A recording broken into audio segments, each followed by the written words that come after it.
चलो, शुरू शुरू करते हैं। स्क्रीन वगैरह शेयर हो जाए तो बताइए।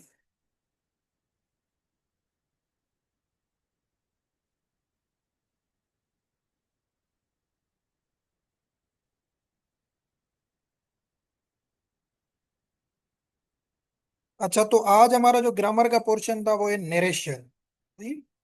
नरेशन वेरी इंपॉर्टेंट कंसेप्ट है, इससे हमेशा इंग्लिश में एमसीक्यूज आते हैं, क्वेश्चन पूछे जाते हैं। अच्छा, नरेशन क्या होता है कि मतलब किसी चीज को नरेट करना। नरेशन का क्या मतलब होता है? नरेट करना किसी चीज को, किसी चीज को बोलना, कहना, ये नरेशन का मतलब होता है। अभी इसके होते हैं दो टाइप्स।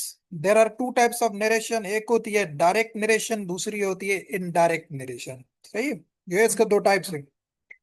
डायरेक्ट जो नरेशन होती है वो क्या होती है? वो होती है coating the exact words of speaker.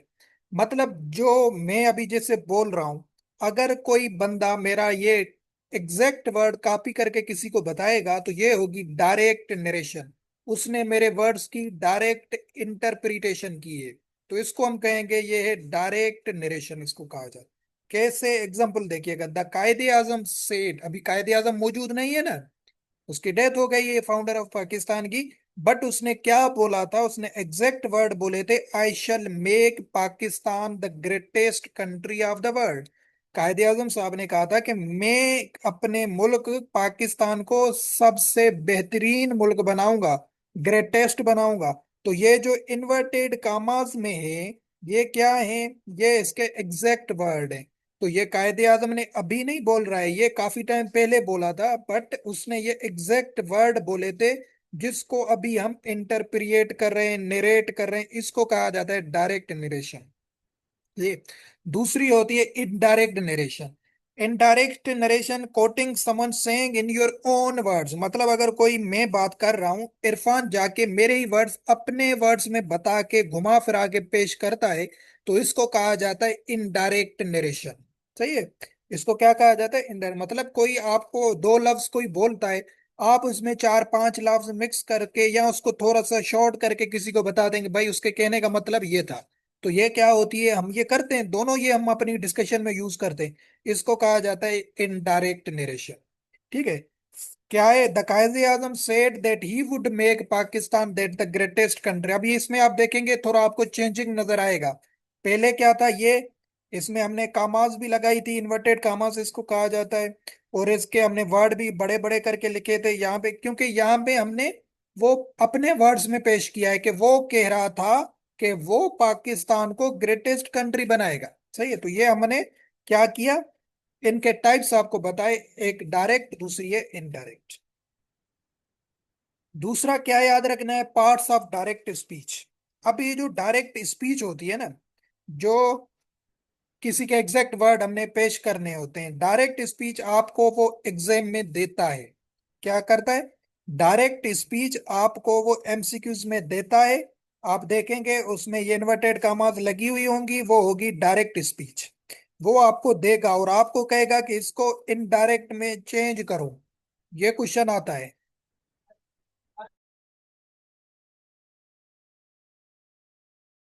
ठीक है, तो उसको इनडायरेक्ट में कन्वर्ट करना होता है। तो डायरेक्ट स्पीच में आपको पहचाने के लिए दो चीजें और याद रखनी है डायरेक्ट स्पीच में से। एक होती है रिपोर्टिंग स्पीच। आज बेसिक पढ़ा रहा हूँ, नरेशन फिर पढ़ाऊंगा नेक्स्ट क्लास में। आज बेसिक आपको क्लियर हो, इनको आपने जरूर रिवाइज करना है। डायरेक्ट जो स्पीच ऊपर मैंने आपको दिखाई कि डायरेक्ट स्पीच किसे कहते हैं, उसके फिर दो पार्ट्स होते हैं। एक होती है रिपोर्टिंग स्पीच, दूसरी होती है रिपोर्टिंग वर्ब। गलत लिखा हुआ है यहाँ पे, एक रिपोर्टिंग स्पीच, दूसरी होती है reporting verb. Sorry, reporting speech, दूसरा होता है रिपोर्टेड स्पीच। इनको देखिएगा, इसको ये कैसे पार्ट्स में डिवाइड होती है, ये आपको जरूर पहचानने आनी चाहिए। इसको अगर आप आइडेंटिफाई कर गए सेंटेंस में, तो आप आराम से नरेशन बना लेंगे। एक रिपोर्टिंग स्पीच, आईएनजी, दूसरी रिपोर्टेड स्पीच। सही। ये देखिएगा नीचे आपको क्लियर हो जाएगा। जो रिपोर्टिंग स्पीच होती है, ये आपने याद रखना है, जो पहले वाला हिस्सा होता है। आपको इस फॉर्म में सेंटेंस मिलेगा एमसीक्यूज में। ये कंप्लीट इस तरीके से सेंटेंस मिलेगा और आपको कहेगा इसको, इसकी नरेशन करें या इसको इनडायरेक्ट फॉर्म में लिखें। तो जो ये वाला सेंटेंस होगा, जैसे अजादार सेज, अजादार सेड, अली सेड, ये वाला जो पहला सेंटेंस का हिस्सा होता है, इसको कहा जाता है रिपोर्टिंग स्पीच। इसको और पहचाने का तरीका क्या है? The part of direct speech outside the inverted comma is reporting speech, उसको कहा जाता है। जो कामा के बगैर होता है, ये एक एक कामा के अंदर, ये वाला जुमला, आई एम एन टीचर, ठीक है, और ये है कामा के बाहर। तो जो कामा के बाहर होता है उसको कहा जाता है रिपोर्टिंग स्पीच। क्या कहा जाता है? रिपोर्टिंग स्पीच कहा जाता है। ठीक है। और जो the part of direct speech is that one in which someone says something. यहाँ दूसरा, जो एक तो कामा के बाहर होगा, दूसरा जिसमें वो कुछ कह रहा है, सेइंग का वर्ड है ना, तो इसको हम कहते हैं रिपोर्टिंग स्पीच। दूसरा होता है रिपोर्टेड स्पीच। रिपोर्टेड स्पीच किसे कहते हैं? जो कामा के अंदर वाला जुमला होता है उसको कहा जाता है रिपोर्टेड स्पीच। ठीक है। दो आपको मैंने स्पीच बताई है, एक होती है रिपोर्टिंग स्पीच, जो कामा के बाहर वाली होती है, जिसमें आप कुछ कह रहे होते हैं, Ali says, Irfan says, Hamad says, Azadar says, तो ये क्या होता है? ये हिस्सा होता है रिपोर्टिंग स्पीच का। और जो कामा के अंदर होता है, इन्वर्टेड कामास के अंदर होता है, इसको कहा जाता है रिपोर्टेड स्पीच, जिसमें I am an English teacher. अभी देखें ये क्या है? डायरेक्ट नरेशन है। डायरेक्ट नरेशन क्यों कह रहा हूं? क्योंकि ऊपर मैंने आपको बताया था, जिसमें वो एग्जैक्ट वर्ड कॉपी करता है और वो कामा में यूज किए जाते हैं। जैसे अजादार से, अजादार ने कहा कि मैं एक इंग्लिश का टीचर हूं। तो क्या हूं? मैं एक इंग्लिश का टीचर हूं, ये उसके एग्जैक्ट वर्ड है। ठीक है, तो इसलिए इसको हम डायरेक्ट स्पीच कहते हैं। और ये वाला हिस्सा जो है, ये है रिपोर्टिंग स्पीच। और जो ये वाला हिस्सा है, I am an English teacher, ये है रिपोर्टेड स्पीच। तो ये आपने एक तो सेंटेंस में पहचाने हैं कि रिपोर्टिंग स्पीच किसे कहते हैं और रिपोर्टेड स्पीच किसे कहा जाता है। The part of direct speech inside the inverted commas के जो अंदर है, उसको रिपोर्टेड स्पीच कहा जाता है। ठीक है। तो यहां तक ये जस्ट आपको पहचानना है। एक दो आपने नरेशन देखनी है, उसमें मुझे बताना है कि रिपोर्टिंग कौन सा है और रिपोर्टेड कौन सा है। फिर बाकी इसको चेंज कैसे किया जाता है ये हम बाद में पढ़ेंगे अगली क्लास में, क्योंकि फिर आपको समझ नहीं आएगा। ये वाला देखें, अजादार सेज, ये क्या है? ये आपका है reporting speech. I am an English teacher, ये क्या है? ये है रिपोर्टेड स्पीच। विटनरी में भी आ चुका है ये क्वेश्चन। आपको जस्ट उससे क्या दिखाता हूं? उससे आपको दिखाता हूं कि आप पहचाने रिपोर्टेड स्पीच कौन सी है और रिपोर्टिंग स्पीच कौन सी है।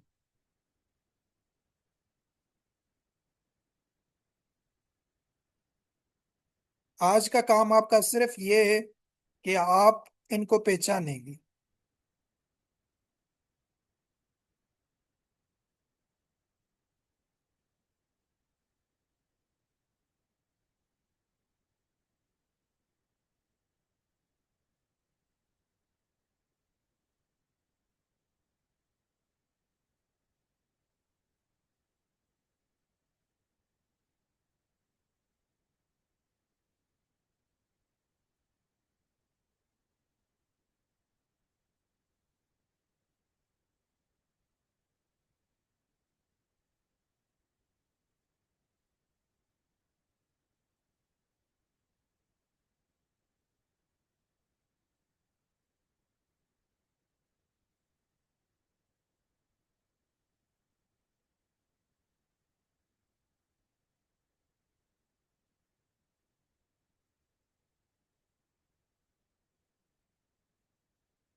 चलो ये क्वेश्चन देखता हूँ, वरना मैं गुरु में भेजता हूँ आपको।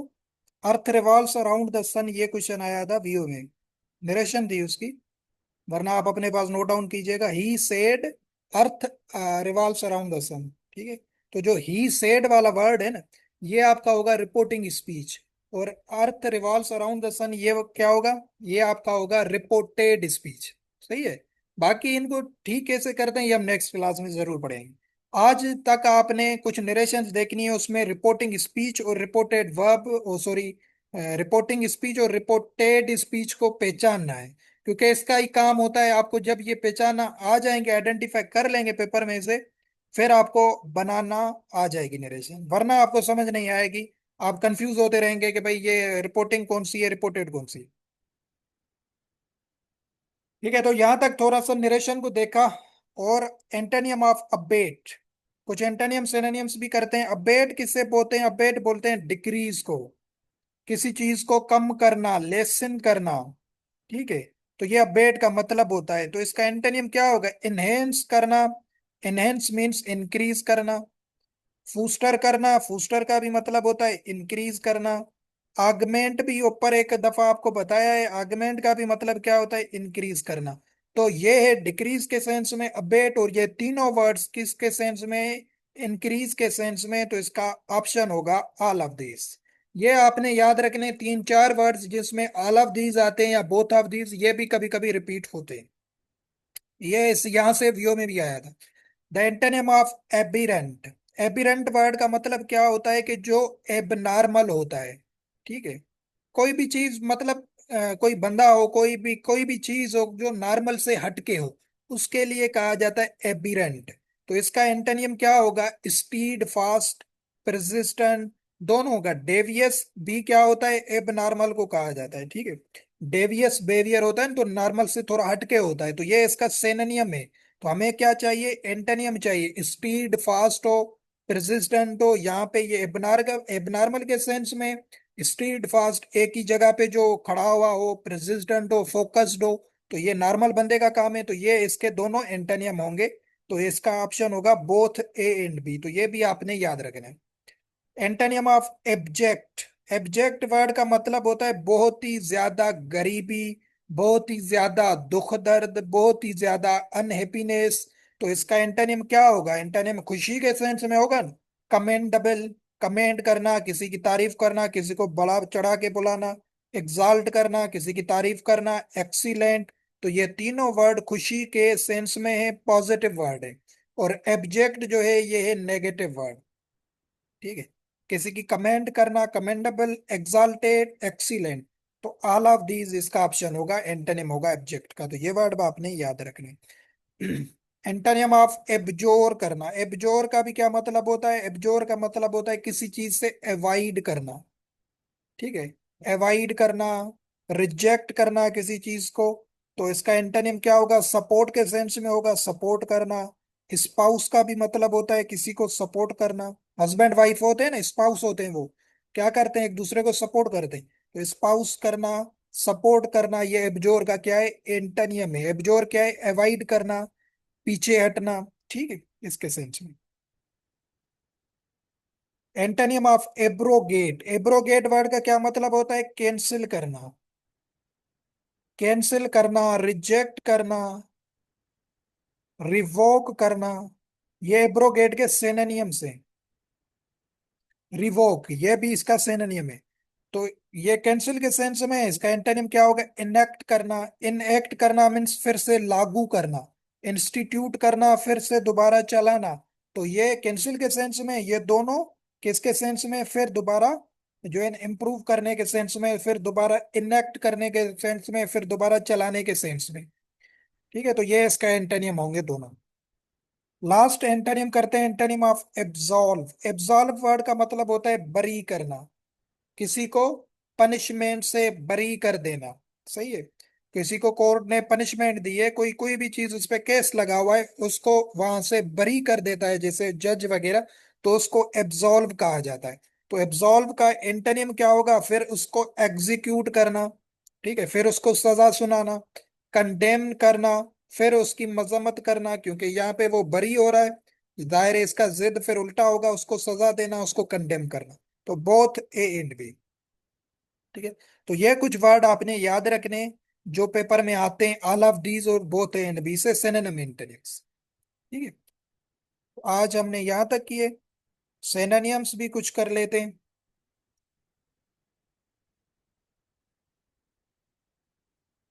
यहाँ तक हमने किए थे सिनोनिम्स। Impregnable, sacrosanct. सैक्रोसेंट का मतलब क्या होता है? कि जो रिलीजियसली वेरी रिस्पेक्टेड हो।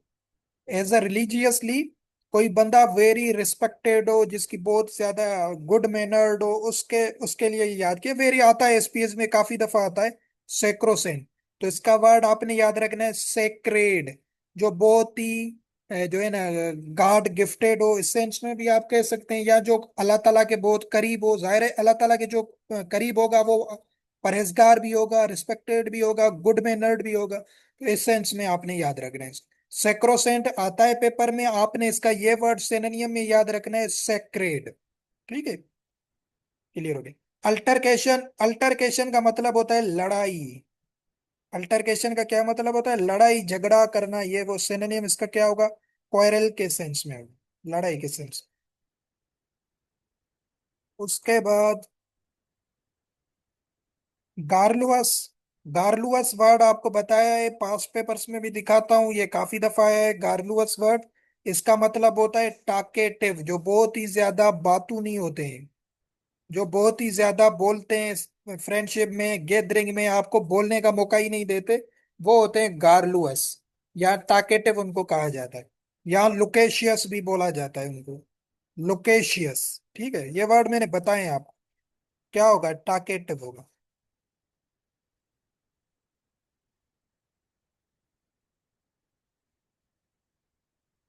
स्पोरोडिक वर्ड का क्या मतलब है? स्पोरोडिक का मतलब होता है इरेगुलरली। ये भी सिनोनिम्स कर रहा हूँ। लास्ट सिनोनिम करते हैं, synonym of homage. Homage word का मतलब होता है जो रिस्पेक्ट शो करता है, शोइंग रिस्पेक्ट। ठीक है, मतलब किसी को रिस्पेक्ट वगैरह दिखाना, उसके लिए होमेज वर्ड यूज किया जाता है। कुछ एडियम्स करके, प्रेपोजिशन करके क्लास खत्म कर दे। कहाँ तक किए थे एडियम?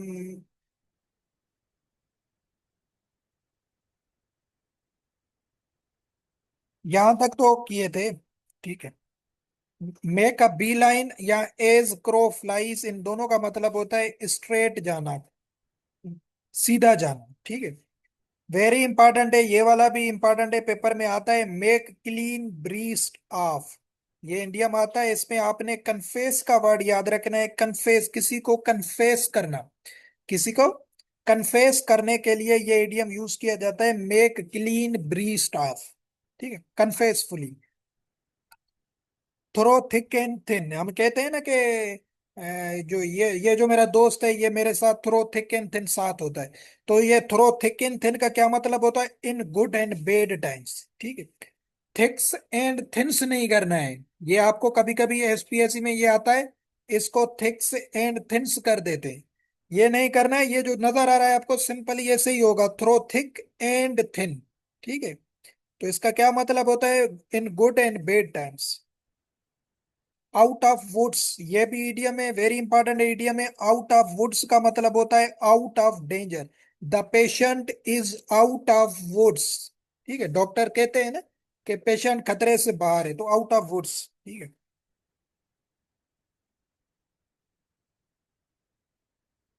बीफ अप करना वेरी इंपॉर्टेंट है, ये वाला वर्ड भी, ईडियम भी। बीफ अप का मतलब होता है किसी चीज को ताकतवर करना, तो स्ट्रेंथ इन। ठीक है, तो स्ट्रेंथ इन का क्या मतलब होता है? बीफ अप करना। वॉक द टाइट रोप, किसी टाइट रोप पे वॉक करोगे तो आपको केयरफुल रहना पड़ेगा, बहुत ही एहतियात से काम लेना पड़ेगा, वेरी कॉशियस रहना पड़ेगा, वेरी वॉचफुल होना पड़ेगा। जाहिर है आप रोप, टाइट रोप है, उस पे अगर आप वॉक करते हो तो आपको वॉचफुल रहना है। तो वॉक द टाइट रोप का मतलब होता है केयरफुल, कॉशियस, वॉचफुल, इस सेंस में होता है। ये तीन चार इडियम्स आज के किए, फिर नेक्स्ट में यहाँ से करेंगे। लास्ट हम करते हैं प्रेपोजिशंस, फिर क्लास को खत्म कर दें।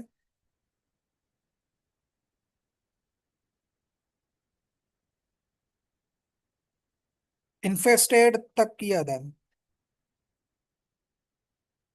अच्छा, असीड वर्ड मैंने पहले भी बताया आपको, द अथॉरिटीज वुड नॉट असीड, ये पास पेपर्स में शायद बताया था। असीड का मतलब होता है एग्री करना। क्या करना? एग्री करना। तो असीड के साथ आपको बताया था हमेशा हमेशा टू प्रेपोजिशन लगाई जाती।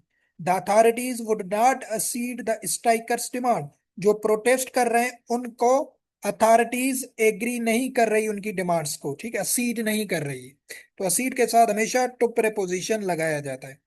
All of us are devoted dash dash one another, one another, मतलब वो हमारे पास, हम जो हैं ये एक दूसरे के लिए क्या है, डेवोटीड है, एक दूसरे से प्यार करते हैं, डेडिकेटेड हैं, फेथफुल हैं। तो डेवोटी वर्ड के साथ हमेशा टू प्रेपोजिशन लगाया जाता है। क्या लगाया जाता है? टू। इसके साथ फेथफुल वर्ड भी याद रखिएगा, फेथफुल के साथ भी टू लगाया जाता है। कि dog is faithful, faithful to human. ये एमसीक्यूज आता है। डॉग जो है वो क्या है, faithful to humans.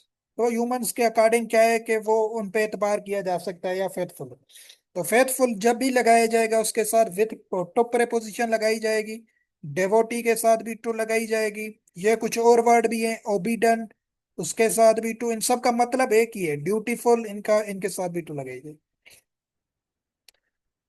All orders must confirm dash dash the rules. Confirm का मतलब क्या होता है? फॉलो करना।